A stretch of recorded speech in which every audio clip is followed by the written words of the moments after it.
Hello everybody, today I will be making a step-by-step guide on subtraction. So let's get started. So we have 9 minus 6. So for this one, we actually do not need to grab from something else. So how we could solve this if we do not know what 9 minus 6 is, we can draw 9 circles, 2, 3, 4, 5, 6, 7, 8, 9. And then we could draw 6 circles. 1, 2, 3, 4, 5, 6. So we have 9 minus 6 still. So what we will do is we will cross off. So 1, 1, those cancel out. 3, 3, 4, 4, 5, 5, 6, 6. So now we got rid of all 6 of them. So now we will count what's left, which is 1, 2, and 3. So the answer to this one would be 3. We could also do this on our fingers. So we have 9 fingers. We can go 1, 2, 3, 4, 5, 6. So that leaves us with 1, 2, 3 fingers. So that is how you solve one of these subtraction problems. A little bit of a trickier problem, such as 45 minus 23. So once again, we can do our circle method, or we could use our fingers. So I will use my fingers in this one. So it's 5 minus 3. You do the first place value, the 1 place value, which is the 5 and the 3. So we have 5 fingers, we take away 3. 1, 2, 3, which leaves us with 2 fingers, making this a 2. And then we have 4 minus 2, which is our tens place. So we will do these together as well. So 4 minus 2, 1, 2. Now we will count how many are left. 1, 2. So it is also a 2. Making the answer to 45 minus 23, 22. So now I will do another problem that will be a little bit trickier. So we will do 74 minus 55. So this is our ones value, the 4 and the 5, and then 7 and 10 are our tens value. 7 and 5 is our tens value. So 4 minus 5 is hard to figure out because it would be a negative number. So what we do is called borrowing and regrouping. So we're going to borrow from the 7. So we're going to cross it off. We're going to make it a 6 so that we could borrow 1 from it. So we will make the 14. We'll make this into 14. So 14 minus 5. We can do our circle method because we don't have 14 fingers. So let's do that. 1, 2, 3, 4, 5, 6, 7, 8, 9, 10, 11, 12, 13, 14. And then we'll make 5 as well. 1, 2, 3, 4, 5. So now that we have 14 minus 5, we will cross off. 1, 1, 2, 2, 3, 3, 4, 4, 5, 5. Now we will count how many are left. 1, 2, 3, 4, 5, 6, 7, 8, 9. So 14 minus 5 is 9. So instead of 7 minus 5 now, since we borrowed 1 to help out the 4 minus 5, 6 minus 5 would be 1. So the answer to 74 minus 55 is 19.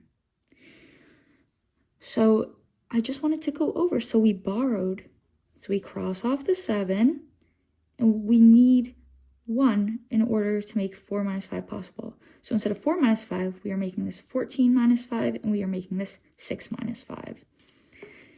Okay, so now we will be going over a word problem. Sally had 12 shells and gave Sam 7 shells. how many shells does Sally have left? So we can write this as 12 minus 7 because Sally is giving Sam 7 of her shells. So that means that Sally no longer has 12 shells. So we could write it like this, or we could write it like this. So we do not know the answer to this. In order to find the answer, we can use circles, or if you have blocks to use, we could also use blocks. But for right now, we will stick with circles. So 12. So Sally, Sam. Okay, so Sally has 12. So let's draw 12 circles. 1, 2, 3, 4, 5, 6, 7, 8, 9, 10, 11, 12. And Sam has 7 because Sally gave him 7. So 1, 2, 3, 4, 5, 6, 7. In order to find out how many shells Sally has left, we will need to cross out until Sam has no more shells. So 1, 1, 2, 2, 3, 3, 4, 4, 5, 5, 6, 6, 7, 7. So now we will count how many shells Sally has left. 1, 2, 3, 4, 5.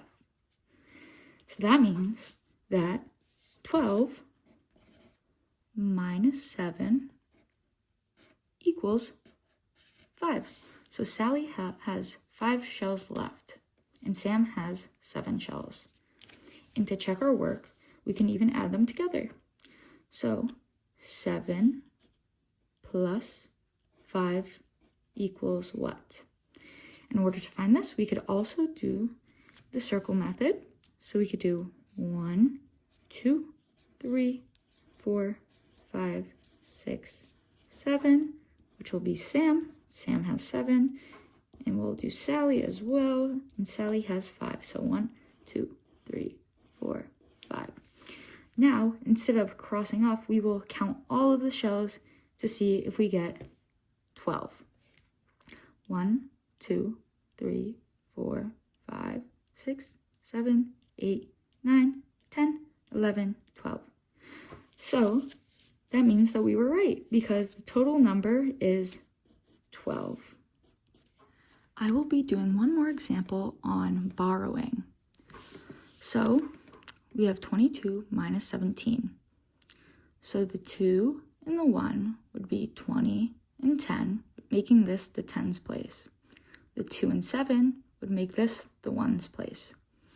So that's why we stack it on top of each other the way that we do. So off the bat, we do not know what 2 minus 7 is. It would be a negative number. So what we need to do is, what we did before, we borrowed from the tens place. So we'll cross off the 2, take away 1, which is 1. And instead we will put the 1 in front of the 2, making this 12 minus 7, which is possible. So if we do not know what that is, we could do circles again. 1, 2, 3, 4, 5, 6, 7, 8, 9, 10, 11, 12, minus 7. 1, 2, 3, 4, 5, 6, 7. So now we will cross off. 1, 1, 2, 2, 3, 3, 4, 4, 5, 5, 6, 6, 7, 7. So 12 minus 7 is 1, 2, 3, 4, 5, 5. So what we will do is we will write a 5 here.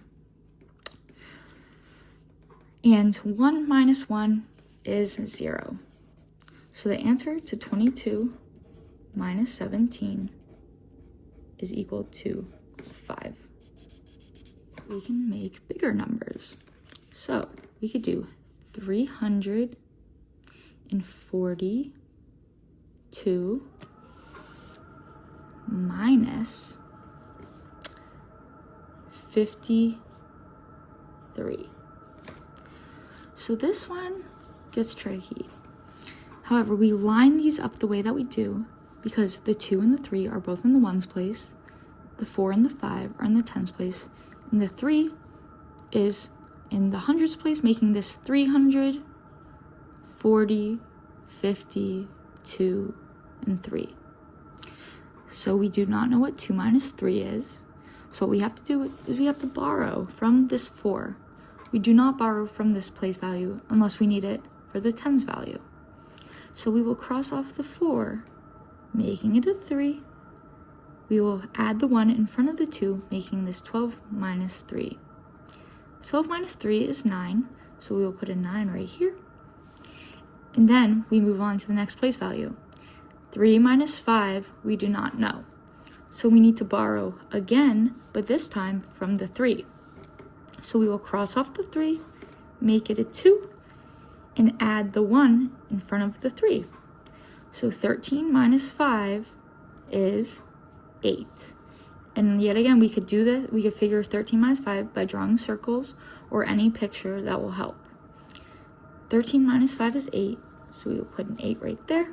And then 2 minus nothing, so we just bring this place value down.